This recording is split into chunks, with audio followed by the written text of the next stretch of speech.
the Forex industry, there are so many people who have unfortunately tried to take the easy route of just giving their money to someone or just using signal services, which are both scams, rather than actually learning a skill set to trade. And unfortunately, when we take the easy route, sometimes that easy route is actually a very costly route, which will lead to nowhere.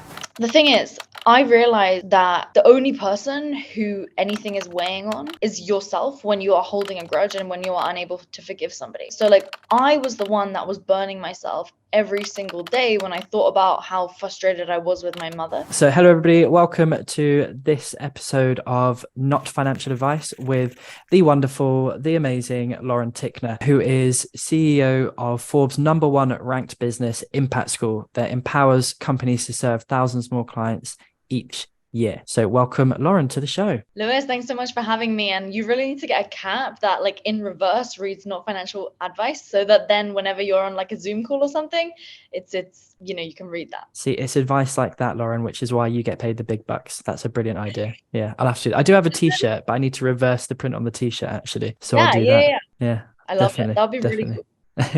So let's just jump straight into it, Lauren. I'll ask you some hard-hitting questions. We'll see what kind of comes out of the conversation and the flow. So one thing that I would really love to know is like you've got a very successful business. Your business is really helping other businesses become incredibly successful as well. But you must have faced some real challenges over the years that you've been doing this. So what would you say has kind of been the biggest challenge that you faced, and how did you face that challenge and overcome it? I mean, I don't know how long you've got, but there's definitely been a few. The most recent one that comes to my mind was about 18 months or so ago. I decided that I wanted to make a deal with somebody, and I was going to let them pretty much take on all of our sales calls, right? So they were going to take like all the leads, they were going to follow up with the leads, they were then going to close the deals, etc., etc. So this was like in early 2021, yeah. So I made this deal, and what ended up happening was I paid them $50K up front.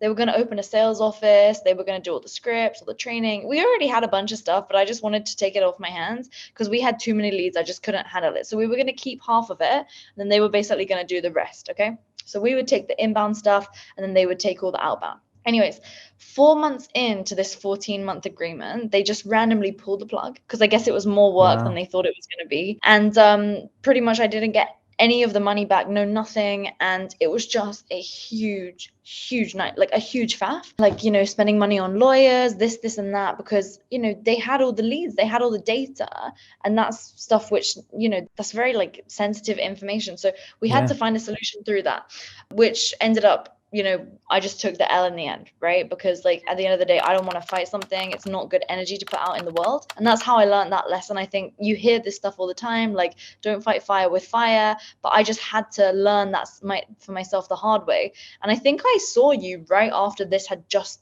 begun happening, because I remember like being really, really stressed about that. But this was also how I learned, like, always build your own in-house sales team. Right? Like you don't want to trust other people with owning your leads, right? And having the whole customer journey end to end. So that was one. And then, I mean, I could talk about so many more, but I say that took me a long time to like start rebuilding trust with people, because I found it really hard to trust people after that, especially because I'd known this person since I was 18 or 19 years old.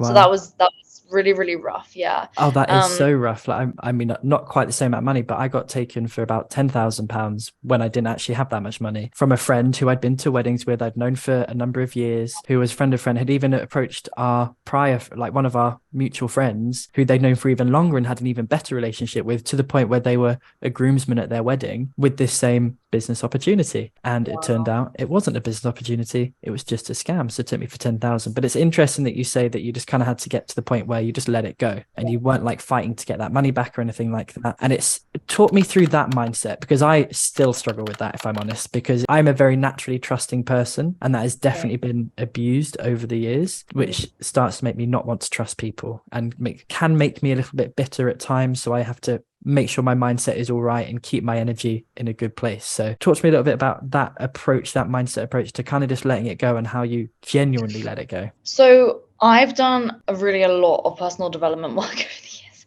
And so it kind of all began when my mom and dad got divorced. I think I was 20 at the time. And so I, for 2 years, didn't even speak to my mother.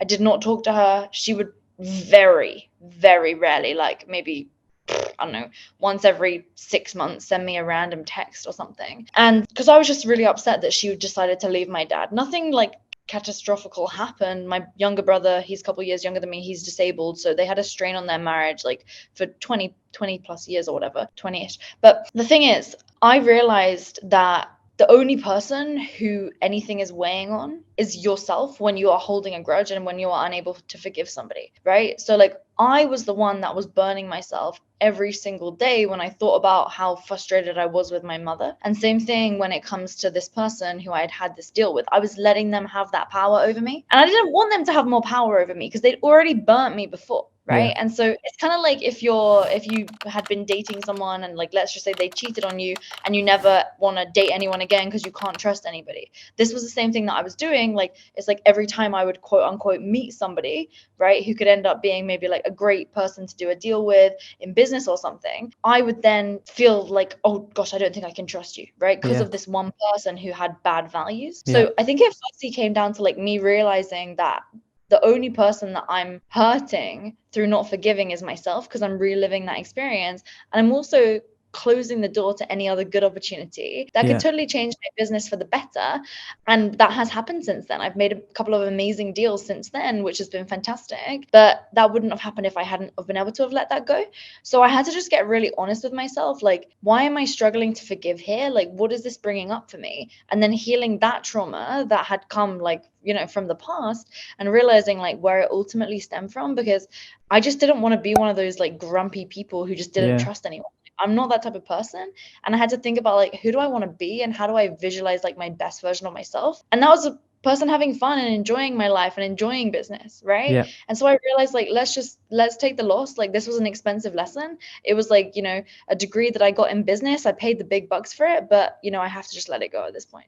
Completely. And I think that's always a frame that we hear, isn't it? It's not a mistake, it's not a loss, it's a lesson. And some lessons are more expensive than others, but it is just a lesson. And I think I kind of feel like with that situation I had with that individual, every time I think about it and I engage with that feeling, it's like putting my hand back into the fire to be burned again. And it's like, actually, you just need to walk away from the fire. Even though it's a painful lesson, it taught me a lot about doing due diligence and checking things properly and all of that.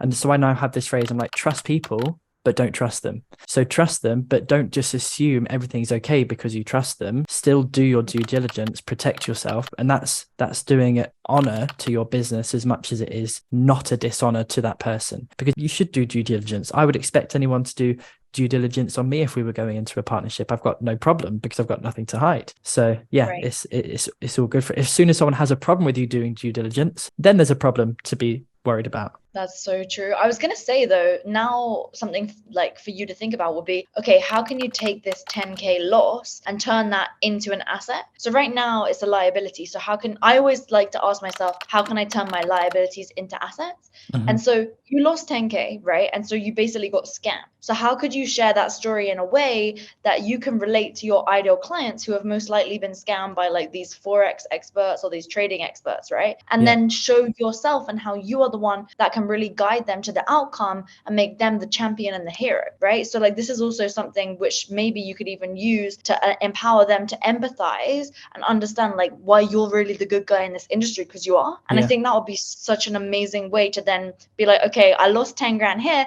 Boom, now this is going to make me millions and I'm going to be able to change other people's lives at the same time. Yeah, and I definitely do that because it is about reframing. I've actually got another YouTube video about how I lost 40K on investments in 1 year, which was partly property and partly this guy. But it is, and all the tough things that I've been through in my life, one of the things that I always come out of those situations with is a greater level of capacity to handle compassion. And so I'm always way more understanding, way more compassionate about things that people have gone through. I have a better understanding of who people are because of what they've been through. And you're right, in the Forex industry, there are so many people who have unfortunately tried to take the easy route of just giving their money to someone or just using signal services, which are both scams, rather than actually learning a skill set to trade. And unfortunately, when we take the easy route, sometimes that easy route is actually a very costly route, which will lead to nowhere. So yeah, I definitely have repackaged that experience for myself to allow me to be way more compassionate and understanding of other people, because it does suck when that happens. And it's a weird one. I don't know if you experience this, but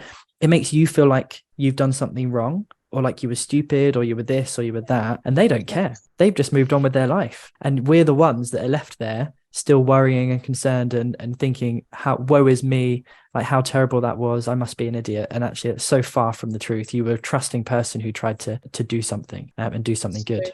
You know how true that is? And it's like, for me, the biggest thing, like, I was just constantly then in this state of fear.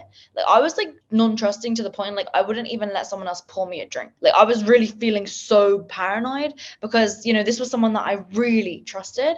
And so I think trust is like a very interesting thing, because then if you really think about it, like, how many people did you speak to that like successfully worked with that person in the past, right? And then it does come down to you though. At the same time, like, yeah, you can feel woe is me, but at the same time, you can also flip it on its head, like, this is my fault and my responsibility, 100%, because like I didn't do my due diligence. And so that's also something to think about and to consider. And so I believe that it empowered me to make better long-term decisions by always ensuring I speak to clients, or like, you know, whatever, of the person that I'm going to be beginning working with. So that was also, you know, a painful lesson, but I believe in the long run, like, you know, I don't really want to think about it just in money, but if we do talk about money here, like in the long run, I think it will make me a lot more. And then in the short run, especially, I think it also just showed me, like, why was I always looking to get things done more quickly, as you said. And it's because I wasn't taking my own advice of like, the things that are the easiest in the short run are the hardest in the long run. Yeah. I think when we first met in London a few years ago, I remember we had a disagreement. I don't know if you remember this. I remember. Because you said this phrase, and it's a phrase I've always hated, which is everything you do is everything you do. And I was like, well, no, it's not. Because if I was to treat my business like I treat my fitness journey, which is non-existent, then they would be in two very different places. But actually, the reality is I've started to agree a lot more, because my approach to things like that back then, and this is back then versus now, but back then was very laissez-faire. Like, it will be what it will be. It will work out if it works out. And that lack of self-control, well, not self-control, but taking self-responsibility and taking control of the situations in my life is what led to situations like that happening. Whereas if I'd been less laissez-faire, I don't know if I'm even using that correctly, but if I'd been more into the actual process of doing the due diligence and things which I should be doing as someone who is wanting to be in business and who is now in business, then I don't think that situation would have happened, because I didn't even do simple things. Like, it was a clothing company. We had orders. I'd seen the orders. I was like, oh, brilliant. So there's already orders come through. I didn't ring up those people to check if those orders were real. I didn't call the manufacturing company who was supposedly going to be the ones manufacturing. I didn't do basic due diligence because I just trusted this person. Oh my gosh, so similar to me. And it's so like painful to even say how much I relate, because I literally had, so when I was 18 or whatever, when I first met this guy, we created like a business together. I'm not going to say exactly what, because if I do, then maybe it will be clear who it is. But anyways, and now like you say that, oh my gosh, I totally realized that business back then was a total scam as well. Yeah. Because I paid for everything, and now I just realized he finally pulled the plug because his wife was having a kid, which was true. But I just realized, like, I also got scammed by the same person back then. This is crazy. Like, this was me being, again, stupid. It's that laissez-faire attitude. But yeah, like the thing that you're talking about is, I remember we had the disagreement about how you do one thing is how you do everything. And I also, like, it's funny because I used to like believe that so hardcore, and I realized back then I was also too hardcore. So we were like too much the opposite, and now we're both coming to the middle ground, which I think is just part of life. Like, I feel like everyone becomes more to the middle ground the more they get into a certain industry or have experience in something. I think definitely more to the middle ground of when you are trying to achieve something and you're also focusing on your own personal growth and your own personal development, those extremes which you have, because we actually know that they come from emotional responses to life situations, which is what pushes us one way or the other in terms of our belief system. But when you dismantle the emotional charge to those belief systems and you can actually step back and look at life as it is, you do start to come more middle ground. It's not to say that everyone thinks the same, but you understand, okay, you're more this side because of this, and they kind of know they're more that side because of this, and that's okay, and you're more this side on the other thing. So yeah, completely.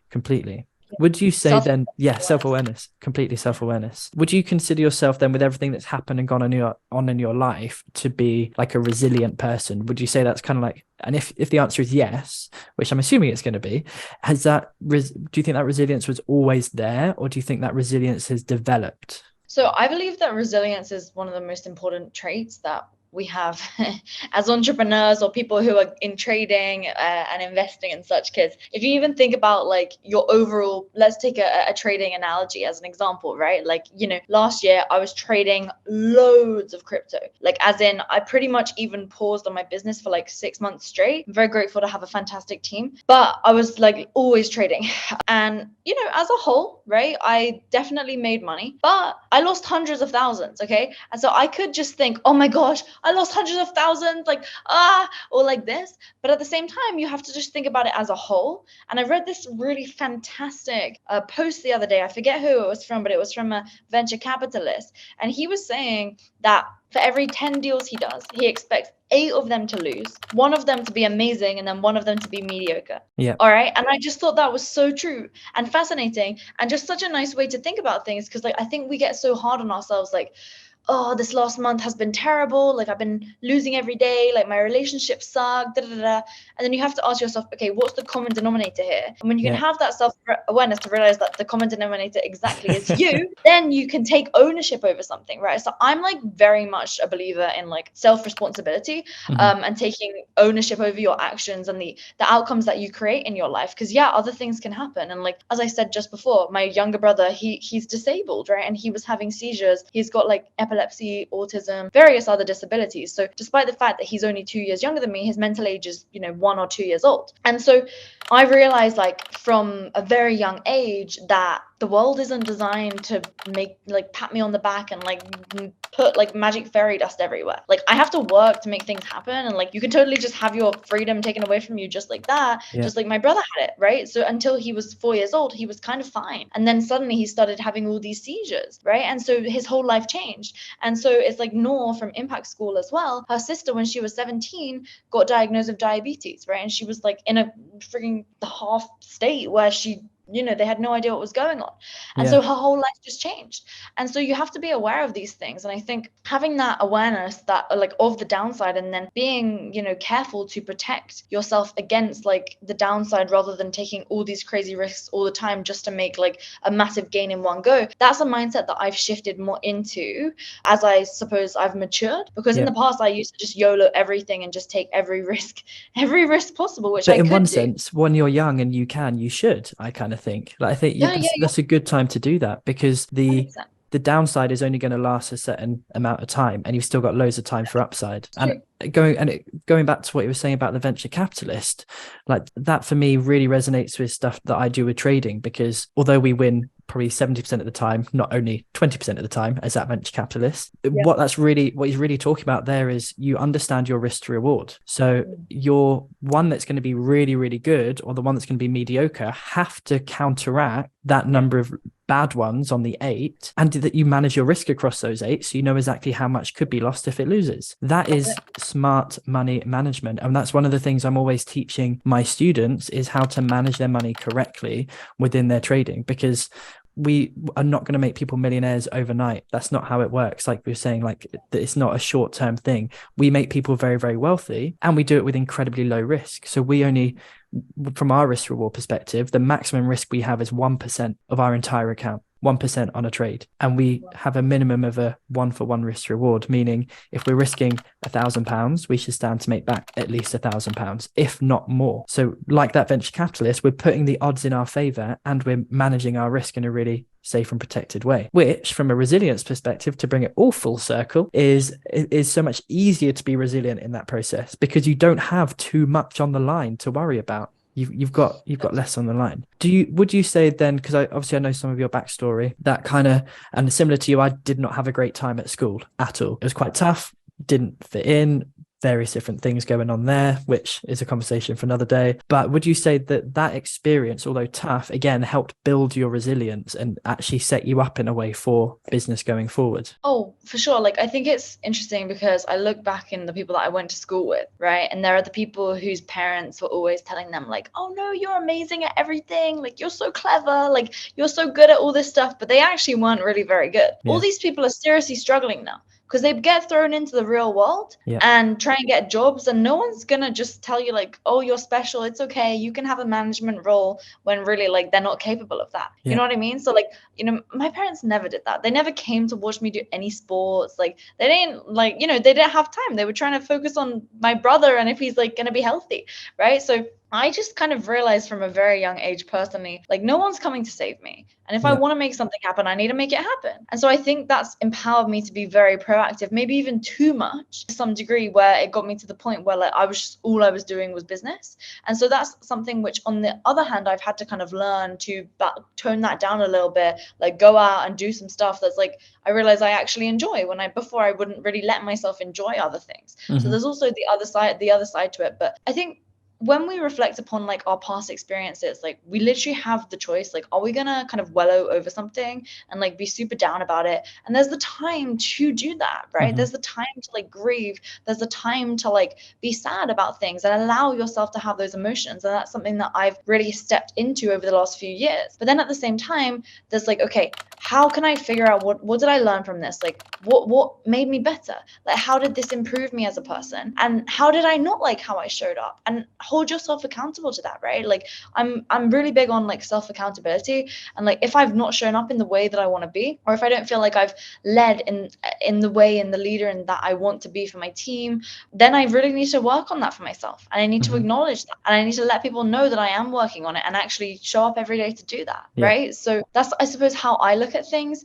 And yeah, for sure. I mean, sometimes I'm self-critical. However, that's how I work, right? Like, that's how I work the best. And I know that I'm able to step into the level of growth that I want to have consistently through being that way. Yeah, I think that's a brilliant answer. And one question I've got off the back of that is, when you do identify you're not operating the way you want to operate, is there anything specifically you do to help you course correct and start operating in the way that you would like to? Yeah, for me, it's quite simple. Like, I just analyze, like, how did I show up? And then usually I have to then go and talk to someone, right? Like, so I'm like a very much a communications person. I'm not someone who, like, I'm just staying in my head. So for example, like yesterday, literally yesterday, so I was on a call with Noor, and like I told her, like, you know, in a very polite way, I was like, your energy is low. We need to show, like, we are the leaders, like we need to come across in like more of an energetic way. And a little bit later, like, I was literally just about to go on and send her a message to say, like, I'm sorry if I was too blunt in how I communicated that earlier, right? But I realized she'd already sent me a message basically saying, thank you so much, like, you're always pushing me to get better. And so it was interesting in that moment because she'd already sent me a message saying thank you, but in my head I was thinking, like, why was I being so blunt? So I was perceiving myself in a negative light, whereas she was extremely grateful for that. So then I had to ask myself yesterday, like, why did I see myself as being like a grumpy, part of my language, but that's what I was like calling myself in my head. And then she was like, Lauren, I don't know why you're saying this, like, the way you came across was amazing and it was so helpful. And so now I'm wondering, like, why am I still seeing myself today as the person that I was a few years ago? Because in the past I would have just been way short and snappy, whereas now she told me, like, I communicated it really eloquently. So now that's something that I'm just like spending time like journaling about and also talking to her about, like, what was different now versus before. Because like sometimes I think we don't even see these things in ourselves and our evolution. Sometimes other people can show that for us. So I'm the type of person, I need someone else to like show it for me rather than me always just realizing it in myself. And maybe that's just because I need some like validation from external, right? And I'm very conscious that I need that. And so that's also something that, like, personally, I know that I need to work on. Yeah, definitely. Do you think then that anybody can be successful, or do you think they need to have certain things like that self-awareness, or do you think anybody can be successful? I think some people don't want to be successful, and that's okay, right? And like, if they it depends also, how do you define success? Yeah, true. Because like for some people, success is like a big life, like an elaborate life. Whereas for other people, success is they really want to have 2 healthy kids, right? Kids that are like happy and that have friends and that go out into the world and enjoy themselves, right? So really, I think everyone can make their own version of success, but you have to know what success looks like for you first. And I don't think most people really know what success looks like, because we're told that success is making millions, having a really, really big mansion, having a nice car for everyone in the family, and being able to go on 2 or 3 holidays a year, right? That's what success is as per the media. Whereas for me, like, that really isn't success at all. I used to dream of having a house that I could pay £1 million for. This was my dream, right? Yeah. And then as soon as I could do that, that's like totally not what I want to do. I want to Yeah. travel, right? And I want to be able to enjoy myself and like not ever look at a price tag and just be able to buy the things that I actually want. But I don't want stuff. I have literally like a suitcase and that's all my stuff. I don't need more stuff. I don't care about stuff. I have a laptop, my phone, my suitcase of my clothes, so that I can have winter clothes and summer clothes, so I can travel wherever I want in the world. And for Yeah. me, that's beautiful, like with my partner, and I love to do that, you know. And I love my business because I love to serve people. But that's really like, this is how, for me, success is empowering people to build successful companies of their own, right? And so yeah, I don't know. So for some people, that's also hell, right? They don't want to travel. They want Yeah, stability. exactly. They just Yeah. want to make like 30 grand a year, and that's Yeah. okay. And I think So for me, that's been a journey as well, figuring out what is success for me. Because when I was 18, I trained as a counselor in the church world, and I was running an international business, counseling people basically. And I loved it. It was such a sense of purpose, such a sense of mission. And then I had to leave that whole organization for various reasons. And I lost my sense of purpose and what made me feel successful, which was helping other people. And because I had over that time become a successful trader, and then Rich Dad Education, Robert Kiyosaki asked me to come and teach for him, I started finding that purpose again. I was like, oh, I'm helping people again in a very different way to what I was helping people in before, but it's still helping people. And then that kind of grew and evolved from there. And I realized that I want to help as many people as possible, and sticking a number to it, I want to help 1 million families around the world live more financially peaceful lives. And that is such a game changer of a thing that will impact so much about society and individuals' lives if we can pull that off. And so that's my success measure is different now.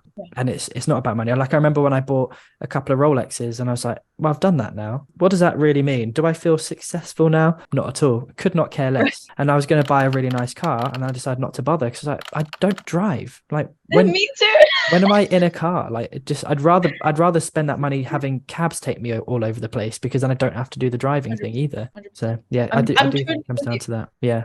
So true. Yeah, that's Just awesome. But finding you your know what you success. Yeah. Yeah, Exactly. yeah. Yeah. All about the values and finding what you do. And some people do value Rolexes, and they do value Lamborghinis, and they value all of that. And that's great if that's your measure of success, and it does make some people happy. Doesn't do it 100%. for me. Just doesn't do it. Totally with you. I super align with everything you're saying right now. Yeah. And I kind of wish it did, because then it'd be a lot simpler, wouldn't it? It's If true. it's I just know. buying this I and know. tick that off, that's going to make me happy, but sadly not. So one of the final questions for you then, Lauren, if your life was a book, what would it be called? If my life was a book. So, okay, so I actually really was thinking about like, what would I actually title like the book that I would write? I thought you were writing a book. Yeah, I was. I paused it because I decided that I don't want to write the book until my company is making at least 30 million a year. That's my decision. Because I feel like that allows it to actually really like reach the type of leaders that I want to reach, right? Because like it's kind of operating on like a different level. So that's just a side note. Man. It's a good question, isn't it? Yeah. Well, like my current life right now, I think I would just call it impact. Right? But then like obviously you have to think about, you know, what's actually a book that would be well marketed and people would actually buy it. You know what I mean?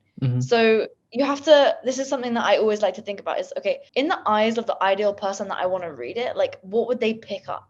So for example, when I was doing fitness coaching back in the day, I had to use the word like tone up, right? I had to say that even though I hated this terminology, because on the first page of the ebook that I had, it would actually explain what is toning up. Right? It's simple. It's just gaining muscle and losing fat. It gives you the appearance of a toned body. There's no really such thing as toning, right? It's just muscle gain or fat loss or both happening at once. So I would have to think about what title would my audience pick up, and I would want to go and get the people who are leaders to actually read it, because I know if I can impact the leaders, then they can impact their communities, which means together we can partner to change more lives. Yeah, but I love that. think That's my not a actual title though. life, yeah, I know, my life, like if we're talking about my life, not what I would teach, my life would be something like some weird crazy series of events. How did this possibly even happen? Yeah. How did this even happen? That's a great title. Yeah, that's brilliant. I like Literally, that. it would be something like that. Yeah. Yeah, that's great. And then final question for you then, Lauren. Final question. What has Okay. been the best thing to come out of the worst things in your life? I think for me, it's a case of just having like that perseverance and the go-getter attitude that I have. And that's come from my brother being disabled for sure. I mean, that is totally the worst thing that's happened. And seeing him just, I went to visit him just, when was I in England? However long ago that was, not that long. And he's just like literally lying there in like a care home, right? And like he can't really do much, and it's just so sad, to see him like being fed through a tube, and it's just like it looks so boring, just so boring. That's all he does. And so it's just given me a purpose in knowing that it's so important to me to actually empower people, through their communities and through their platforms and through their coaching programs and consulting, etc. Because I know that like when I show people how to do that, they're able to show more people how to live the life of their dream. Yeah. Right. And this is so important to me. So that's for sure the answer that I would give. Brilliant. Fantastic. Thank you very much. Well, here endeth the lesson of Lauren. So thank you very much, everybody, for tuning in. And thank you very much, Lauren, for your time. I'm very much looking forward to everyone getting access to this video.